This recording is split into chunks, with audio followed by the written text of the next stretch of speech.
2005년 LG전자의 대표작 초콜릿폰입니다. 이후 샤인폰, 프라다폰으로 이어진 LG폰의 영광은 본격적인 스마트폰 시대가 열린 2009년 이후 내리막길을 걷습니다.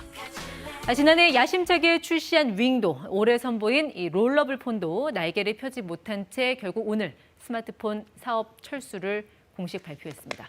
자, LG전자 왜 이런 결단을 내린 건지 그 배경과 또 파장, 김지산 키움증권센터장과 이야기 나눠보겠습니다. 네, 센터장님 안녕하세요. 안녕하세요. 네, 자, LG전화 휴대전화 쓰고 계신 분들 입장에서는 다소 좀 서운한 소식이라고 해야 될까요? 센터장님도 거의 20년째 LG폰 쓰고 계시다면서요. 예, 물론 이제 LG전자는 오늘 역사적인 날이지만 저도 이제 20년 가까이 LG전자를 분석하고 LG전자 폰만 써왔던 사람으로서 시원섭섭합니다. 이게 실제로 가져오셨어요? 윙이고요. 네. 여기 이제 지하철에서 전화가 오면 습관적으로 이렇게 돌리게 됩니다. 주변에서 와우 하거든요. 네. 근데 여기서 여보세요 이렇게 전화를 받다 보면 네. 모양이 좀 빠지는 부분이 있고 아쉬운 부분이 좀 있지요. 그러니까 지난해 이렇게 윙도 출시하고 올해는 롤러블 폰에 대한 대대적인 예고도 했었고 나름대로 이 스마트폰을 살리려고 안간힘을 쓰려는 것 같았는데 사업 철수 이렇게 극단적인 선택을 할 수밖에 없었던 이유는 어디에 있다고 봐야 될까요? 일단은 사업이 한계에 도달했다는 인식인 것 같습니다. 네. 그 2015년 이후 6년간 누적 적자가 5조 원 가까이 발생을 했고요. 네. 지난해 야심차게 출시했던 벨벳이라든지 윙이 소비자의 선택을 받지 못했습니다. 물론 롤러블은 그 LG전자의 기술력을 가시하기 위한 목적이었다 좀 봐야 될 것 같고요. 네. 최근에도 보면 비메모리 반도체 조달 차질이라든지 그 프리미엄 폰 부재에 따른 수익성 악화 같은 어려움이 더 가중됐기 때문에 네. 젊은 리더십 체제에서 선택과 그 집중이라는 결정을 내린 것 같습니다. 네, LG전자가 공시한 거는 매각이 아니라 사업 철수란 표현을 썼거든요. 그동안 뭐 이게 LG전자 사겠다는 회사들이 몇몇 거론이 되기도 했었잖아요. 예. 이 매각 가능성은 그러면 없어진 겁니다. 일단 시장에서도 매각을 좀 더 선호했던 건 사실입니다. 실제로 언론에서는 베트남 빈그룹이 가장 유력하다는 말까지 돌았었는데요. 네. 실제로 빈그룹 입장에서 본다면 LG전자의 특허력이라든지 미국에서의 영업권이 굉장히 매력적일 것 같습니다. 네. 하지만 이 매각이나 M&A 협상이 늘 그렇지만 동상이몽 테이블이거든요. 싸게 살려는 매수자와 비싸게 팔려는 매도자 간의 그 의견 조율이 쉽지가 않습니다. 네. 어떻게 보면 그 LG전자로서는 그 매각보다는 철수를 통해서 네. 특허권을 방어하기 위한 목적이었다고 봐야 될 것 같습니다. 즉 LG전자는 4G, 5G 통신 특허만 2만 4천 건에 달하고 선두권에 달하고 있습니다.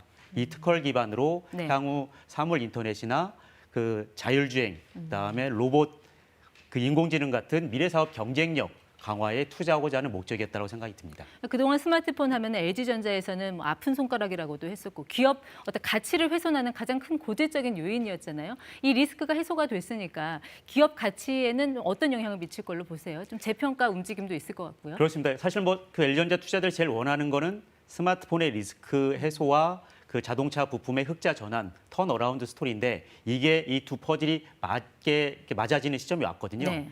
그 스마트폰 사업 같은 경우는 매년 1조 원 가까운 적자를 냈기 때문에 이게 없어지게 되면 LG전자는 당장 4조 원 이상의 연간 영업이익을 내는 네. 우량한 기업으로 바뀌게 되는 거고 밸류전 매력은 충분히 커지게 됩니다. 네. 그리고 자동차 부품도 빠르면 그 2분기나 3분기부터 흑자 전환을 할 것으로 보여지고 LG 마그나를 통해서 네. 전기차 시장에서 입지가 강화될 거기 때문에 자동차 부품 회사로서 거듭나는 과정에서 그 기업 가치 재평가가 기대되고 있습니다. 스마트폰이 지금 현재 상황에서 보면은 스마트 홈이라든지 또 스마트 카 이런 거에 어떤 허브 역할을 하잖아요. 예. 근데 이제 모바일 사업을 벌이면 LG의 향후 성장 동력이라든지 미래 사업에 좀 차질이 생길 그런 우려는 없습니까? 그분은 오히려 매각이 아니라 철수기 때문에 우려를 하지 않아도 될 것 같습니다. 네. 매각이라면 특허권이 제3자에게 넘어갈 수 있겠지만 철수를 통해서 핵심 모바일 특허를 가져갈 거고요. 그렇게 되면 향후 그 6G 원천 특허 확보에도 주력을 하게 될 거고 말씀드린 것처럼 사물 인터넷이나 인공지능, 커넥티드카, 로봇처럼 LG그룹이 전략적으로 육성하고자 하는 그런 사업에 있어서 네. 이 통신 기술이 핵심적인 역할을 할 수 있을 것 같습니다. 주식 시장에서는 어떻게 반영이 되겠습니까? 주가 한번 오늘 네. 좀 볼까요?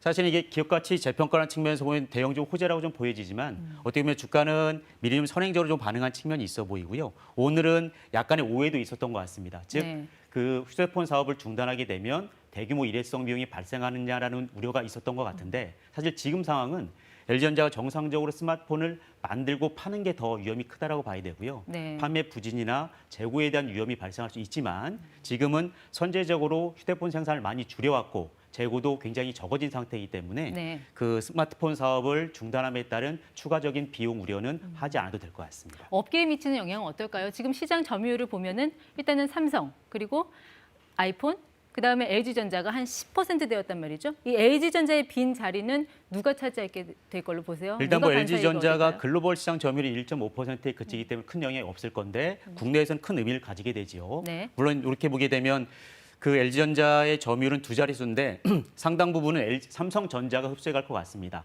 그 국내 기업의 특성상 AS 같은 그 서비스 역량이 워낙 그 탁월한 측면이 있고요. 네. 그 안드로이드 OS 때문이라도 앱의 호환성을 감안하면 삼성전자 갤럭시를 선택할 여지가 많아 보이고 네. 삼성전자도 갤럭시 J나 A, S까지 성능이나 가격에 따른 다양한 라인업을 가지고 있기 때문에 삼성전자 갤럭시를 선택할 여지가 많아 보입니다. 그 LG전자의 시장 점유율까지 흡수하게 된다면 거의 한 80%대까지 올라갈 텐데 그럼 또 독과점 이슈가 제기될 수도 있겠어요? 그럴 여지는 좀 있을 것 같아요. 이렇게 시장의 논리라는 게 항상 그 냉정한 부분인데 그렇게 되면 삼성전자의 점유율이 많게는 80%까지 육박할 여지가 있겠고 네. 소비자의 선택권이 줄어들 여지가 있겠지만 삼성전자가 다양한 라인업을 통해서 고객들의 수요에 그 부응할 거기 때문에 네. 그 우려는 크지 않을 걸로 보여집니다. 삼성전자가 중고 보상 판매 목록에 이제 LG전자를 또 추가를 했더라고요. 이게 이제 고객들을 좀 잡기 위한 포석 아닌가요?